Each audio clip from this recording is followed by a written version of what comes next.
Um, Hello.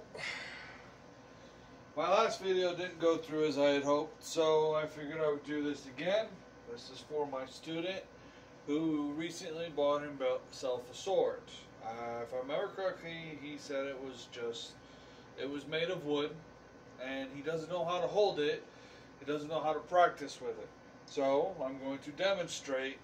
When it comes to swords, the sword is supposed to be an extension of who you are. It's an extension of yourself.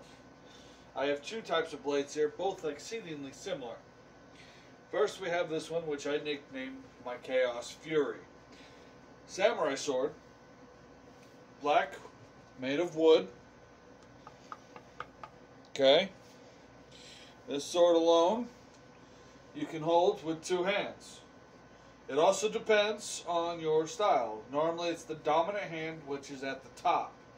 But in other ways, you can have the dominant hand at the bottom too. When you practice with the sword, you have to get the feel of how it feels while you hold it. Other blades, which don't have a guard like this one does, can be used in various ways. One-handed, for example, or two-handed. It's got a long enough hilt for it. But for me, I also do backward blading. Backward blading or reverse blading is sometimes how I train, because I do train with both of my swords. Now, with an exception, you're using a sword, but a small demonstration. If this was a real version, this would be considered a tantao. If you don't know what a tantao is, it's a form of dagger or a blade of assassins. This one's made of wood too. Its counterparts around here somewhere. I kind of lost it behind my bed because I like keeping them close to my bed. But blades are meant to be a part of you.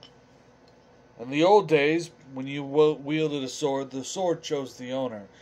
Some swords feel heavy to others, while some feel light to someone else. But it's all about perspective. When you practice with a sword, learning to wield it and everything, please make sure it's not a real blade. It's less risky if it's made of wood, because you can practice out in the open, outside, and you don't have to worry about hurting anyone around you or yourself for that matter. So, as my student, I would advise it if it's a metal blade, just keep it for show. Don't use it for combat or training. If it's made of wood, then be my guest. That's what it's meant for. This will be a short version of my video. I do hope this helps. I know it wasn't exceedingly detailed, but it should be enough to get you started. Alright? Peace out.